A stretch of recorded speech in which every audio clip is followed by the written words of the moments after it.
औज़ुबिल्लाहि मिनश्शैतानिर्रजीम बिस्मिल्लाहिर्रहमानिर्रहीम अल्लाहुम्म सल्लि अला सय्यिदिना व मौलाना मुहम्मदिन व अला आलिहि व अस्हाबिहि व बारिक वसल्लिम वसल्लि अलैहि। डियर व्यूअर्स, उम्मीद करता हूँ कि आप खैरियत से होंगे। डियर व्यूअर्स, नेक्स्ट जो हमारे पास टॉपिक है वो है टेम्परेचर एंड इट्स टाइप्स। तो टेम्परेचर को डिफ़ाइन करते हैं कि टेम्परेचर किस चीज़ को कहा जाता है, उसकी कौन कौन सी और कितनी टाइप्स हैं।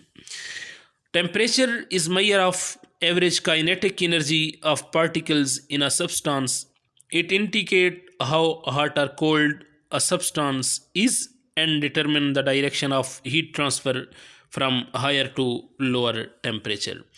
हमारे पास क्या होती है, कोई भी सब्सटेंस है उसके अंदर जो हमारे पास काइनेटिक एनर्जी है वो कितनी है, इस चीज़ को हम जब मेजर करते हैं काइनेटिक एनर्जी ऑफ पार्टिकल को किसी भी सब्सटेंस के अंदर, तो इसे हम टेम्परेचर का नाम देते हैं।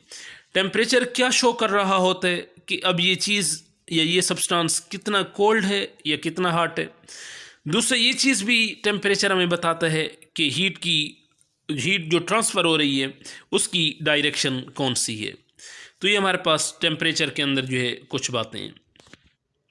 उसके बाद हम देखते हैं कि ऑप्टिमम टेम्परेचर किसे कहा जाता है। The temperature at which enzyme can work best is called optimum temperature. For many human enzyme, the optimum temperature is around 37 degree centigrade. अब हर ऑर्गेनिज्म का जो ऑप्टिमम टेम्परेचर है वो अलग होता है। ऐसा टेम्परेचर जिस पर एंजाइम अपना काम बेस्ट कर सकते हैं उसको हम किस चीज़ का नाम देते हैं, ऑप्टिमम टेम्परेचर का नाम देते हैं।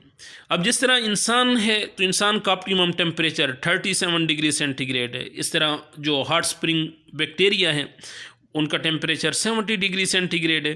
तो इस तरह आप देख लें कि बहुत हाई टेम्परेचर में भी ऑर्गेनिज्म रह रहे हैं, लो पर भी रह रहे हैं, मीडियम पर भी रह रहे हैं। तो हर ऑर्गेनिज्म की बॉडी का जो है ऑप्टिमम टेम्परेचर अलग होता है।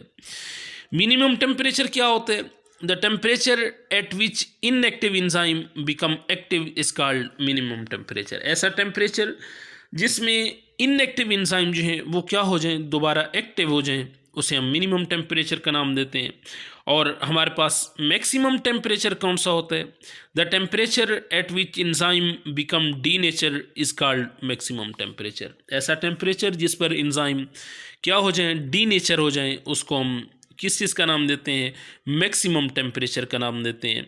तो मैक्सिमम टेम्परेचर जो हमारी बॉडी का है, हमारी बॉडी के अंदर जो एंजाइम काम कर रहे हैं उनका मैक्सिमम टेम्परेचर हमारे पास कितना है, 40 to 50 डिग्री सेंटीग्रेड है। यहाँ पर मैंने एक टर्म बोली है डीनेचुरेशन की, तो इसको मैं थोड़ा सा एक्सप्लेन कर देता हूँ। ये हमारे पास बिलफर्ज एंजाइम है। एंजाइम के अंदर ये हमारे पास, क्योंकि एंजाइम प्रोटीन इन नेचर है, तो प्रोटीन के अंदर आपको पता है कि प्रोटीन किस चीज़ से मिलकर बने होते हैं, प्रोटीन अमाइनो एसिड से मिलकर बने हुए होते हैं। तो ये मैंने वही अमाइनो एसिड आपके सामने ड्रा कर लिए हैं। तो अब डीनेचुरेशन क्या होती है कि जब यहाँ पर जितने भी मॉलिक्यूल्स हैं, मॉलिक्यूलर मोशन क्या हो जाती है, या काइनेटिक एनर्जी हम कहते हैं हाई हो जाती है, या मॉलिक्यूलर मोशन जो है वो हाई हो जाती है, जिसकी वजह से क्या होता है कि ये जो बॉन्ड इनके दरमियान है, अमाइनो एसिड के दरमियान ये जो बॉन्डिंग है, ये बॉन्डिंग क्या हो जाती है, ब्रेक हो जाती है। जिसकी वजह से क्या होता है कि एंजाइम का जो स्ट्रक्चर है, इसका स्ट्रक्चर क्या हो जाता है, डिस्टर्ब हो जाता है या डैमेज हो जाता है। तो इस प्रोसेस को हम किस चीज़ का नाम देते हैं? इस प्रोसेस को हम डीनेचुरेशन का नाम देते हैं। और जो एंजाइम होगा उस एंजाइम को किस चीज़ का नाम दिया जाएगा? उस एंजाइम को डीनेचर एंजाइम का नाम दिया जाएगा। तो यहाँ तक हमारा ये टॉपिक था। अगर इसे रेलेवेंट आपका कोई क्वेश्चन हो आप पूछ सकते हैं। नेक्स्ट वीडियो तक इजाज़त दीजिए। अल्लाह हाफ़िज़।